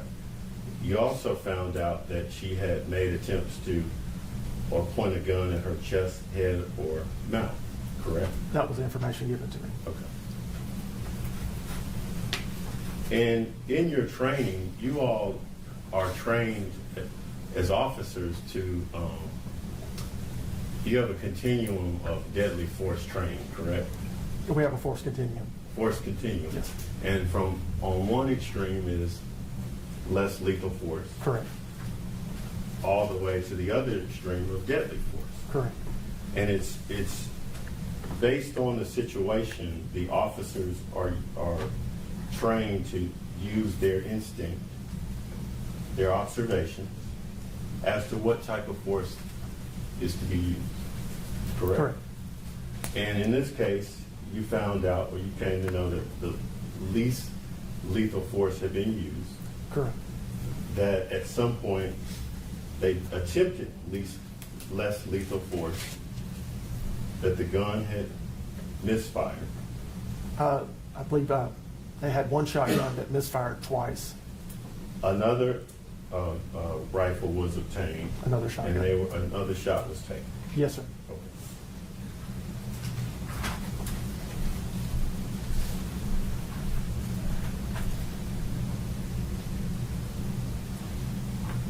Going back to your interview with Ms. Perry at the time, Okay. Tabatha Perry. Yes. You also found out that she had been shot, Correct. and you also found out that she didn't believe Ms. Daniels had tried to shoot her. I don't recall that. I recall Mrs. Perry telling me that she tried to cover her husband to protect him, and that the defendant shot her. I don't recall her saying she didn't think that Ms. Daniels had shot her. If I can have a minute, right?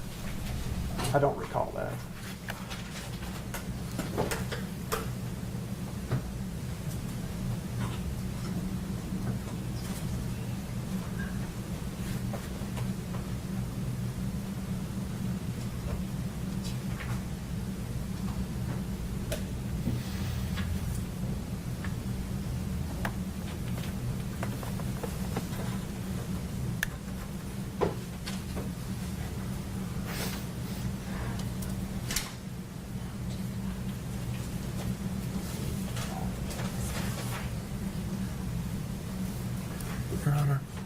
have some water?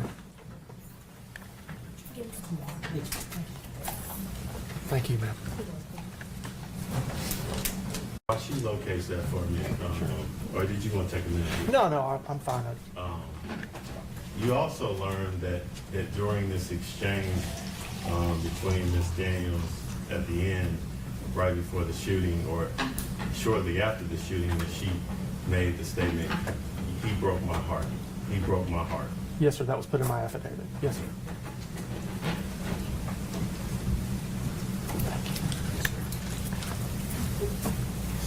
If I can approach the witness. Yes. Thank you. Just take a minute. Sure. to do that. I know it's been a while since you. 6 years. Yeah.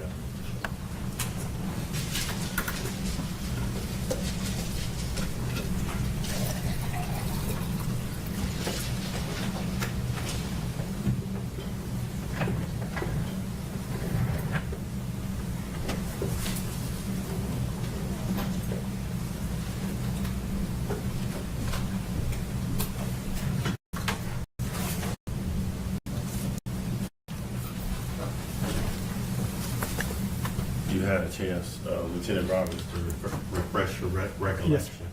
And so I'll ask the question again.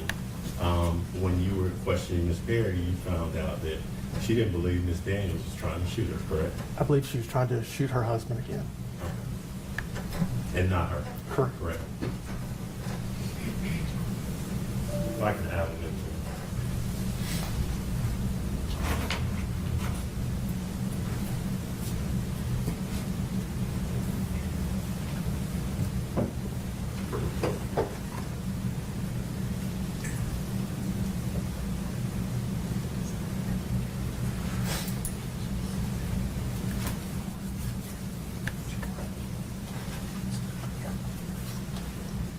Okay, we're gonna look at one more witness, and then I'll stop there for this one, and then we'll do a part 2.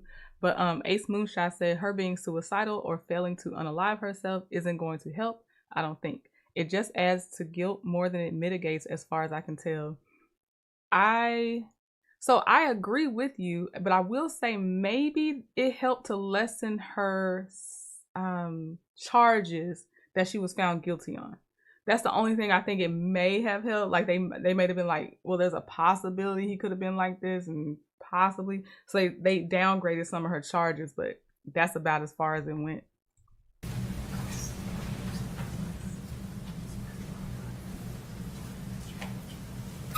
I'll pass it with Read on Rick. No question. Oh, you may sit there. Thank you.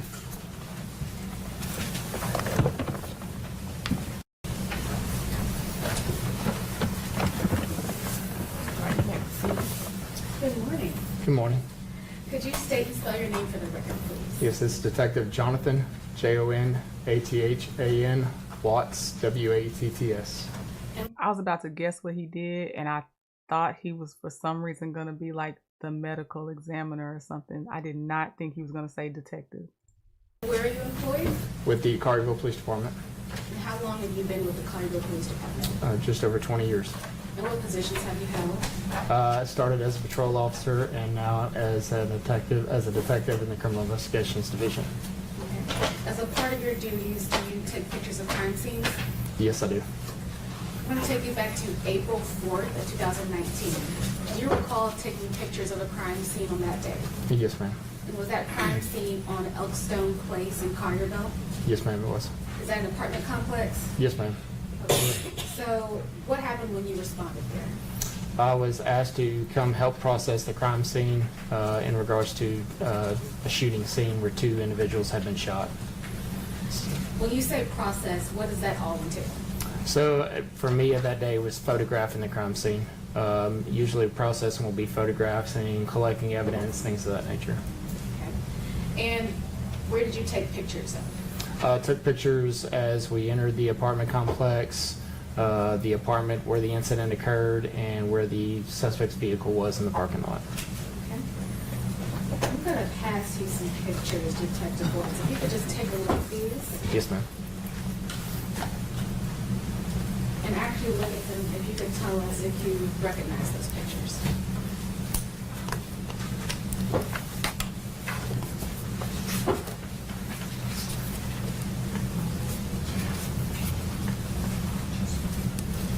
Yes, ma'am. And do those pictures accurately depict the scene at the time you responded? Yes, ma'am, it does. And are those the pictures that, Can you speak up? yes. Thank you. So do those pictures accurately depict the scene when you responded? Yes, ma'am. If they end up being able to show the pictures, just know this is where possibly you're going to see blood and things like that. So just be forewarned. I don't know. I did not watch this ahead of time, but it is about a murder. He took pictures of the scene. Possibly you see blood and I don't know what else. So that's your warning. And are those the pictures that you took of the scene? Yes, ma'am, they are. Your Honor, if we could have these photos of the crime scene entered as a collective exhibit. Any objection? No, Your Honor. All right. We'll show the photos from the crime scene, collective exhibit 12. And Your Honor, once they are numbered, may I publish to the jury? Yes.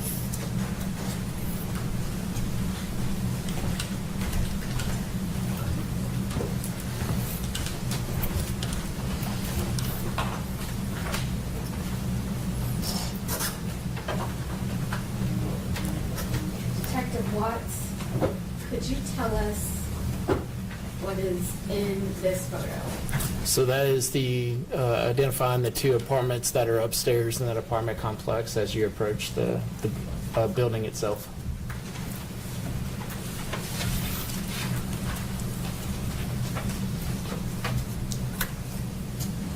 And what about this photo? That would be the stairwell leading up to the two apartments upstairs. Okay. So when you arrived at the apartment, at which apartment complex did you respond to? Was it the one on the right or the left? So when you go upstairs, it's to the right.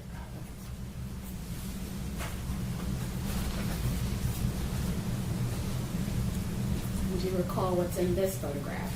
Yes, ma'am. Those are photographs of the less lethal munitions.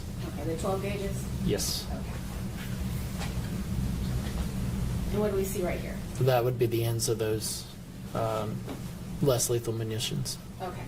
So same evidence, just photographed from a different angle. Correct. Yes, ma'am.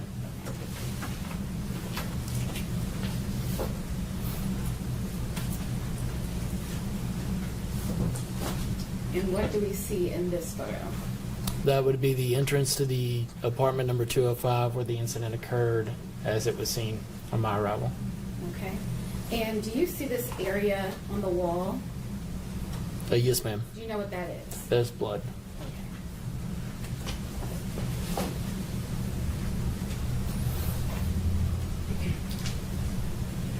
And this picture right here? Yes, ma'am. That's from the doorway entering into the apartment complex. Okay. So just a close-up of the last picture we just saw. Yes, ma'am. Okay. And do you see this area behind the door? Yes, ma'am. What's on the wall right there? There's blood there. And this area that's kind of next to the rug on the right-hand side, do you know what's all in this area? Yes, ma'am. There was some, like a shoe and some clothing and a lot of blood as well.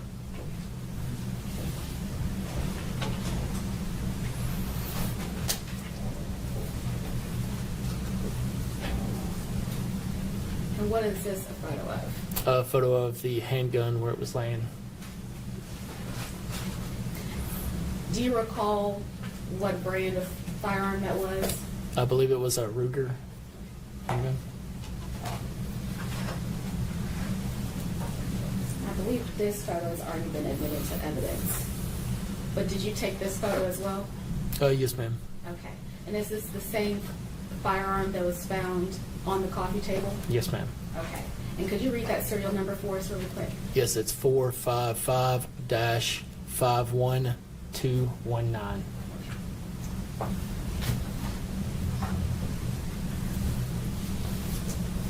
And what is this a picture of? That's a picture of the magazine with Is that- with ammunition in it. And was that also on the coffee table next to the Ruger? Yes, ma'am. Okay.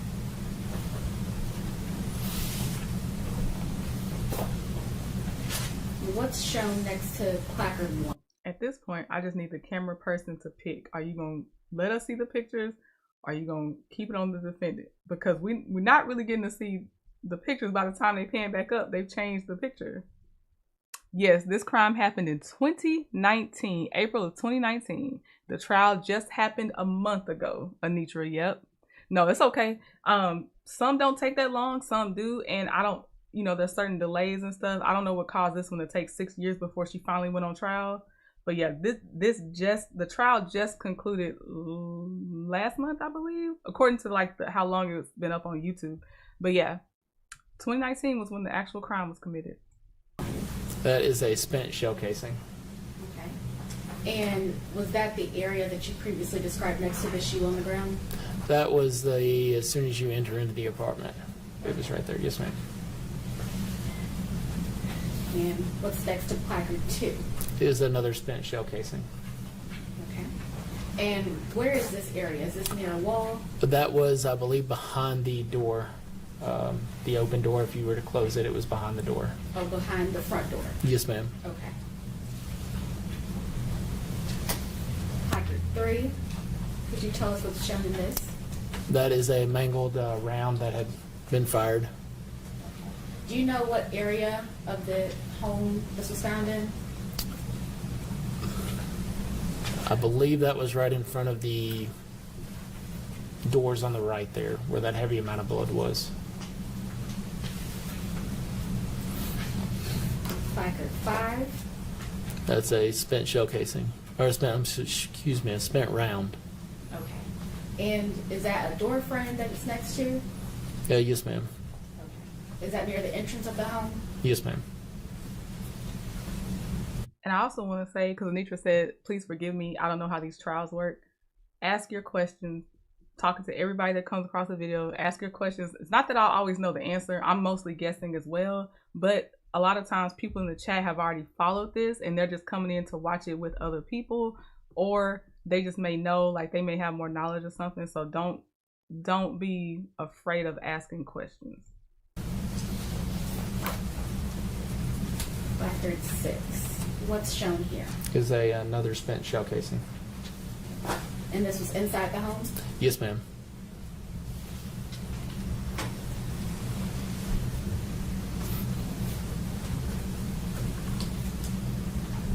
And what does this photograph show? The suspect vehicle. And if you could describe to us what kind of vehicle this is? I believe a Toyota silver in color or sedan. And what about this? That is also of the vehicle, just from the different angle. Okay. Did you execute a search warrant on this vehicle, or did you just take pictures? I just took pictures of it. Okay. And so once you took the photographs of the crime scene and the suspect vehicle, what did you do with them? With the photos? Yes. I submitted them into evidence. So did you do anything else pertaining to this investigation? The evidence that was brought back, I photographed that in the lab, and then all the pictures were submitted.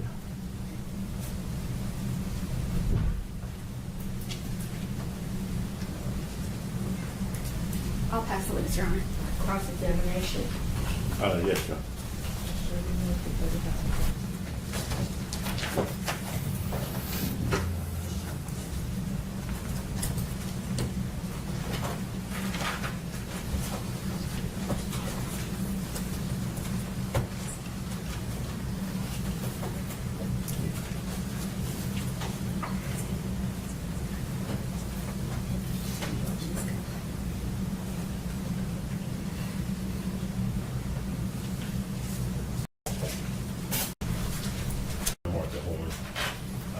Have a few questions. It may take me a little challenge with this technology, but you were called to the scene after it had been secured, correct? Correct. Yes, sir. And your job was solely to take pictures. Yes, sir. You didn't talk to any witnesses. No, sir. You didn't see anything the night of the shooting. As far as what occurred in the... No, Correct. sir. You weren't there when officers first arrived. No, sir. You didn't interview any witnesses. No, sir. You strictly just took photographs. Yes, sir.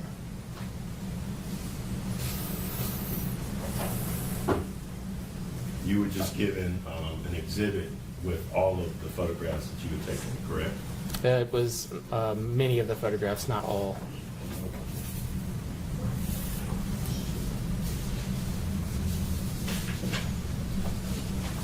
And you took photographs of the entire apartment, correct? Correct.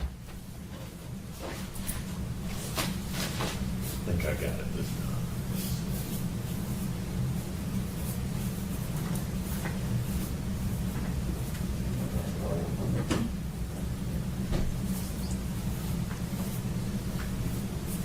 Here it comes. Can y'all see that? Yes, sir. That was actually one of the bedrooms. Correct. Was that the guest bedroom? I'm not sure if it's a guest bedroom. It's a bedroom inside the residence. Yes. Okay. That was one of the photographs you took. Correct. Yes, sir.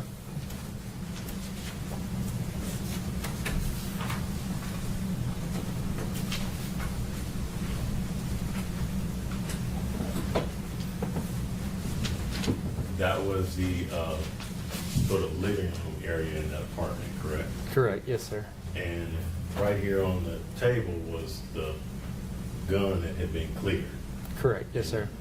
You photographed it after it had been cleared, but you didn't photograph it after the initial shooting.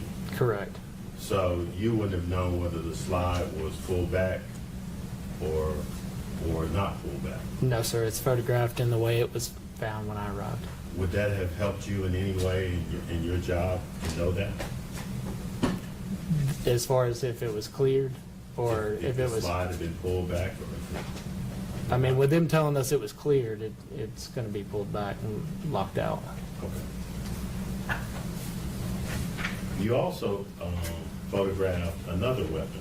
Is that correct? Yes, sir. And as far as you knew, that was the weapon of the homeowners? Yes, sir. It was in the other bedroom under the nightstand. Okay. And that was the weapon you photographed? Correct. Yes, sir. This was also another view of that living area. Is that correct? Yes, sir. And you took a photograph of that? Yes, sir.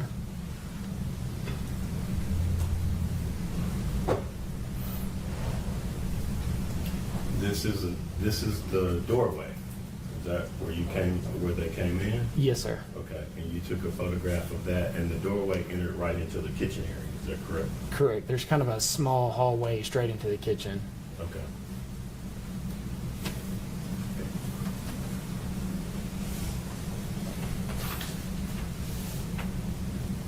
This would have been another photograph that you took of the living area from just a different angle. Correct. Yes, sir.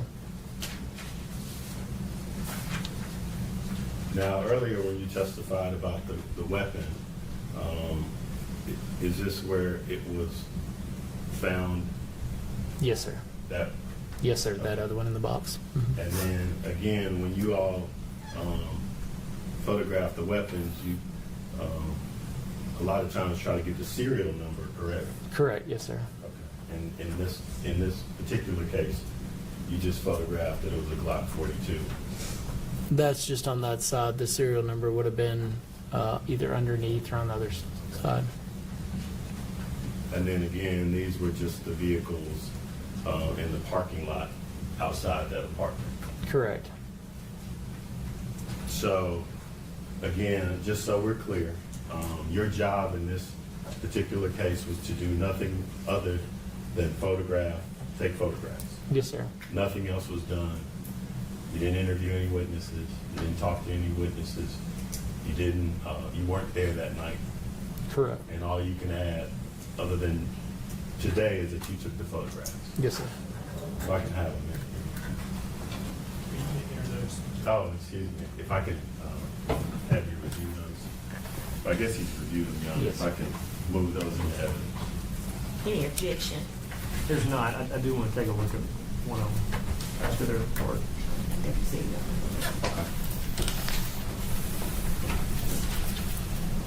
I'm wondering, okay, because I still want to know, what is the importance of the weapon being cleared versus it being slid forward to put a bullet in there, because at that point that was her reload, not her initial one where she already had shot the pastor, all that stuff. So I wonder if prosecution was gonna say she also did intend on finishing off the wife, and the defense is trying to make it like she wasn't trying to also shoot the wife. But why did she reload too? That's what I want to know. Why did you need a reload after you got, it was a few bullets, I think, in the pastor at that point. So I'm wondering about that. But I wonder, why does the defense care that the second time when the gun got reloaded, there was not a bullet in the chamber? Because if they say her defense, part of her defense is she's suicidal, I could see another bullet being in there because she was going to take herself out. Or, I don't know. Like, what is, I want to know, why do they keep asking about where the slide was?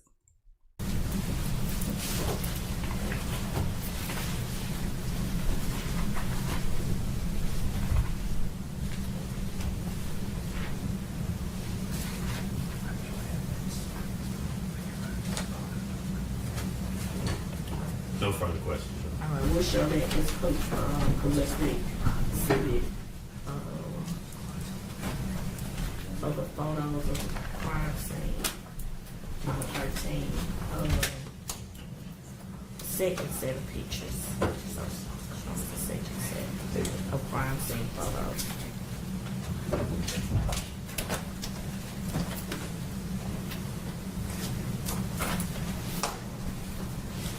State. Just have a couple of more questions. So Detective Watts, I'm going to go back to this photograph that you took of the other firearm. And you said that it was found underneath the nightstand? Yes, ma'am. Okay. And as depicted here, it's in a box? Correct. Yes, ma'am. Okay. Excuse me. Before they keep going, okay, because Auntie Natty said the defense is implying she's trying to off herself. I agree. While Cal said it would have been for herself being the defendant. I agree. So do you think the defense wants to prove that a bullet was in the gun, but the cops are trying to say there never was a bullet in the gun on the reload? Do you think that's what it is? Because are they arguing that it actually wasn't empty in the chamber? It was a bullet in the chamber? That's what I want to know. With the defense, rather there would have been a bullet in the chamber versus the cop saying the chamber was empty, and then we just cleared the gun, but there was no bullet already in the chamber on when they obtained the weapon. Ms. Whitney, if you could speak up. Yes. Like you're trying to reach the back of the room. I'll repeat my question. So the firearm that you previously talked about that was in the bedroom, it was underneath the nightstand, correct? Correct. Okay. And it was in a box, correct? Correct. Okay.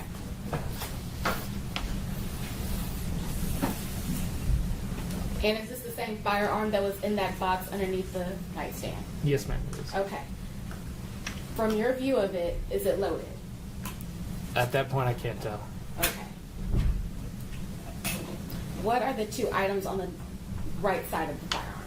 Magazines. Okay, so they are not in the gun. They are not in the gun.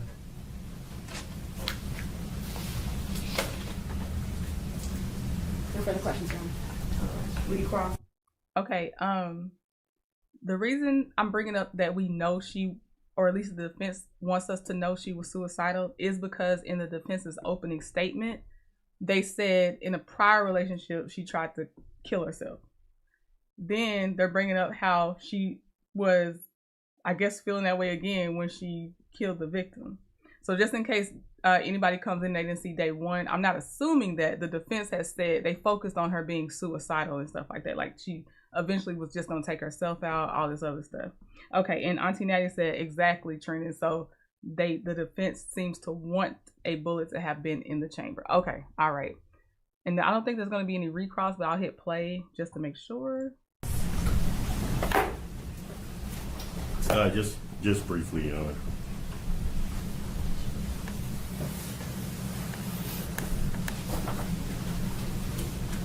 she just shows you a picture of that weapon with the clips on the side. Yes, sir.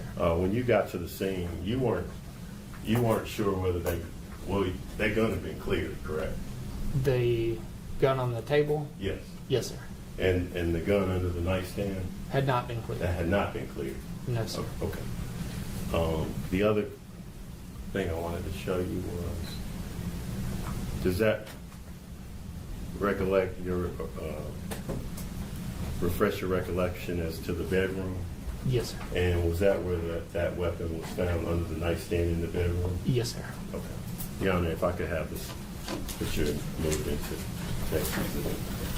Well, there's a photo of the bedroom and the Exhibit 14.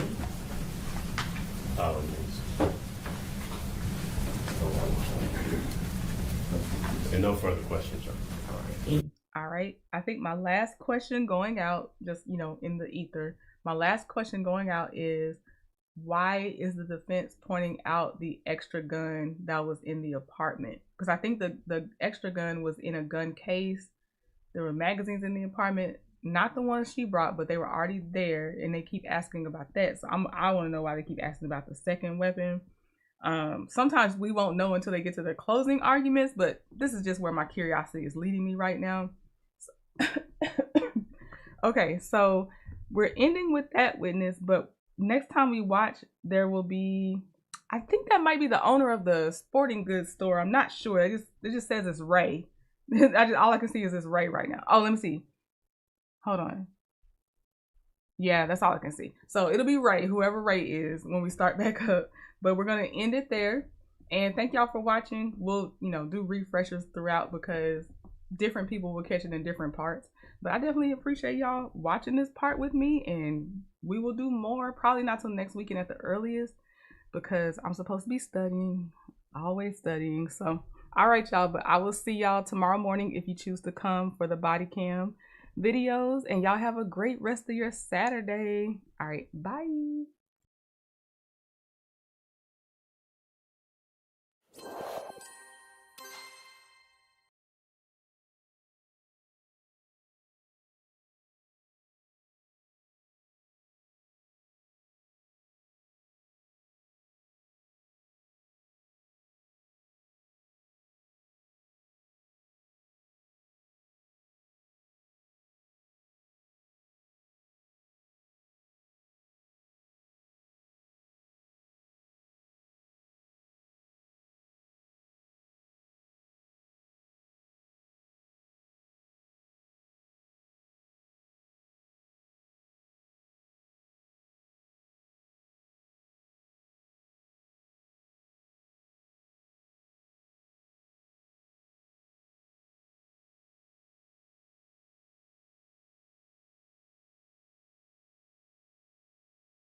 Okay, mic check, mic check. All right. Let me see here. I got a new version for y'all for this song. So let's get started. First,